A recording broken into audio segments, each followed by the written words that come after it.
ఇది ఎన్నికల ప్రచారంలో కాంగ్రెస్ పార్టీ ప్రధాన నినాదం. అయితే ఆనాటి రోజులు అంటే ప్రజలంతా మంచి రోజులు వస్తాయేమోని అనుకున్నారు. కానీ ఒకనాడు అనుభవించిన గోస మళ్ళీ అనుభవించాల్సి వస్తుందని అనుకోలేదని ఇప్పుడు అంటున్నారు. ఒకనాడు పొలం పారుచుకోవాలంటే తిప్పలు, పశువులకు నీళ్లు తాపాలంటే తన్లాట, బావుల్లో అడుగుపట్టిన నీళ్లు ఎండిపోయి పడవబడిన పంట కాలువలు, బాయికాడ కరెంటు షాకు మరణాలు, రాత్రి కరెంటు కోసం పోయి పాము కాటుకు మరణాలు, మంచినీళ్ల కోసం రోడ్ల మీద సర్కారీ ఆఫీసుల ముందట కాలిబిందెల నిరసనలు, ఇవన్నీ ఒకనాడు మనం చూసినవే, స్వయంగా అనుభవించినయే, తెలంగాణ ప్రాంతం అనుభవించినయే. కానీ ఆ తర్వాత కొన్నేళ్ల పాటు చాలా వరకు అలాంటి పరిస్థితులు ఎక్కడా కనిపించలేదు.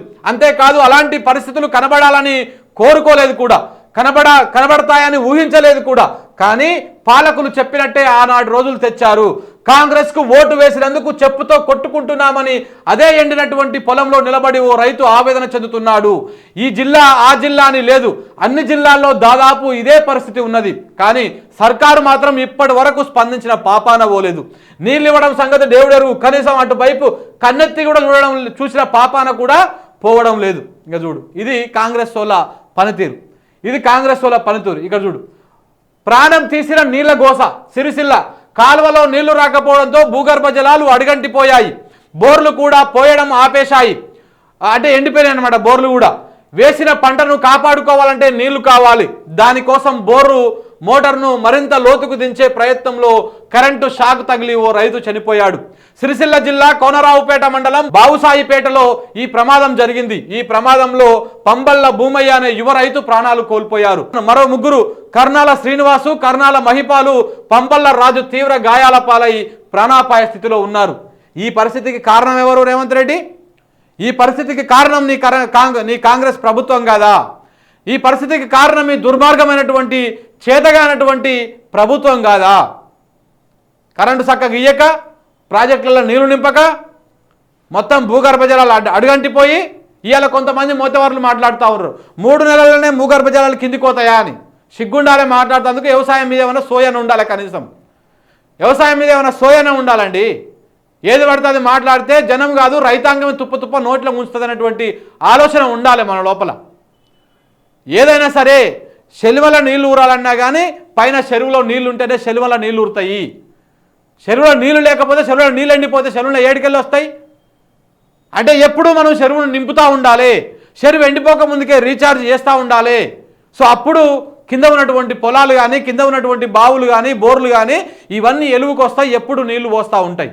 అన్ని ఎండ పెడతారు. ఎంతసేపు ఉన్నా మీరు అధికారంలోకి రాగానే ఇదెట్లా కాళేశ్వరం మీద విచారణని ఒకరోజు, పవర్ కొనుగోళ్ల మీద విచారణని ఒకరోజు, దీని మీదనే సోక్ అయిపోయి వైట్ పేపర్లని, నీ పిండాకూడు పేపర్లని, ఈ పేపర్ల మీదనే సోయి పెట్టాం. కానీ ఈ కుంట నింపుదాము, ఈ చెరువు నింపుదాము, ఈ కాలువ నింపుదాము, గిళ్ళకెళ్ళి నీళ్ళు తీసుకొద్దాము, ఉన్న నీళ్ళని వాడుకుందాము, మేడిగడ్డ కుంగితే కుంగింది, కాపర్ డ్యామ్ కట్టుకొని వచ్చిన ఆ సుక్కబొట్టును ఎత్తుకొచ్చుకొని పైకి తీసుకొచ్చుకుందాము, గీ సోయి లేకపోయి. ఆయన ఉత్తమ్ కుమార్ రెడ్డి మాట్లాడతాడు, కరెంటు బిల్లు మేము కట్టలేము, కరెంటు బిల్లు మేము వాడము, దాన్ని మాకు వద్దు అని. మరి అలా కరెంటుతోనే రైతాంగానికి ఏ విధంగా చెప్తావు చెప్పు మరి సమాధానం. కరెంటు తాగి బతుకుతావా? కరెంటు తిని బతుకుతావా? లేకపోతే పైసలు తిని బతుకుతావా? పైసలు తాగి బతుకుతావా? ఇవాళ గవే పైసలు పెట్టి కదా రైతాంగం పోయి మళ్ళా ట్యాంకర్లు తెచ్చి, మళ్ళా ట్యాంకర్లు తీసుకొచ్చి ఎండిపోతున్నటువంటి పొలాలను కాపాడుకుంటారు, కనీసం తిండి గింజల కోసం అన్నా ఉండాలని. అంటే ఏనాటి దుర్మార్గమైనటువంటి పరిస్థితులు వచ్చినాయో చూడండి. వీళ్ళకు చేయాలని చిత్తశుద్ధి ఉంటే ఈ విధంగా ఉన్నటువంటి ఇప్పటికీ ప్రాణహితలో 1 టీఎంసీ నీళ్ళు పోతా ఉన్నాయి రోజుకి. ఆ 1 టీఎంసీ నీళ్ళని ఎత్తుకొచ్చుకోవచ్చు. వీళ్ళకి చిత్తశుద్ధి ఉంటే, వీళ్ళకు నిజంగా తెలంగాణ రాష్ట్రం మీద ప్రేమ ఉంటే.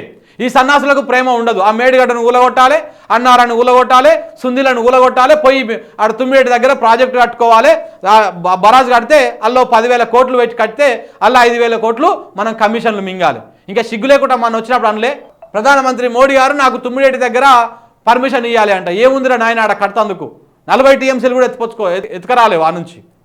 40 టీఎంసీల నీళ్ళను కూడా పూర్తి స్థాయిలో ఎత్తుకరాలేవు ఆ నుంచి. ఆడ ఉన్నాయే 163 టీఎంసీలు, పైకెళ్ళి 63 టీఎంసీలు పై రాష్ట్రాలు వాడుకుంటాయి ఫ్యూచర్లో. 100 టీఎంసీల నీళ్ళు ఉంటాయి. ఆ 100 టీఎంసీల నీళ్ళు కూడా 152 మీటర్ల ఎఫ్ఆర్ఎల్తో కట్టినప్పుడు మాత్రమే ఆ 100 టీఎంసీలకు వెళ్ళి మనం యావరేజ్గా 80 టీఎంసీ ఎత్తుకోవచ్చు. అలా 80 టీఎంసీ ఎత్తుకొచ్చుకున్నా కానీ ఆ 80 టీఎంసీలకు వెళ్ళి ఈ ప్రకృతి ప్రవాహాలు ఇవన్నీ కూడా పోతే మనకు నికరంగా మిలిగేది 40 నుంచి 50 టీఎంసీలే. అది కూడా 152 మీటర్ల ఎఫ్ఆర్ఎల్తో కట్టినప్పుడు మాత్రమే. దానికి మహారాష్ట్ర ఒప్పుకుంటుందా? ఒప్పుకోదు. అదే 148 కట్టుకోమంటుంది. 148 కట్టుకుంటే ఆడ 80 టీఎంసీలు కూడా ఎత్తిపోసుకోలేము, 60-70 టీఎంసీలు ఎత్తిపోసుకోవాల్సి వస్తుంది. ఆ 60-70 టీఎంసీలకు వెళ్ళి మనకు మిలిగేది ఏ 40 ఏ 30 మిగులుతాయి. దానివల్ల ఎవరికి నిలుస్తావు, ఎట్లా నిలుస్తావు? సోయి లేక, జ్ఞానం లేక, తెలంగాణ ప్రాంతం మీద అవగాహన లేక ఇలా అధికారంలో కూర్చున్నటువంటి వాడిని పిచ్చోని చేతిలో రాయి ఎట్టి శ్రేస్తాడో, ఏం మాట్లాడతాడో, ఏ విధమైనటువంటి నిర్ణయం తీసుకుంటాడో ఎవరికి తెలియని పరిస్థితి కనపడతా ఉంది. సో కాబట్టి ఇది పరిస్థితి ఉంది. ఈ విధంగా నువ్వు నీళ్లు ఉన్నటువంటి నీళ్లను తీసుకొచ్చి చెరువులను, కుంటలను, రిజర్వాయర్లను నింపితే ఇవాళ తెలంగాణకి ఈ బాధ ఉండకపోవు. తాగుతందుకు నీళ్ళ సమస్య కూడా వస్తున్నది. అంటే మన పాలన దక్షత, మన ముందు చూపు, తెలంగాణ రాష్ట్రం మీద ప్రేమ ఏ పార్టీ ఒరుగుతా ఉందో, ఏ పార్టీ కారిపోతా ఉందో అర్థమవుతా ఉంది.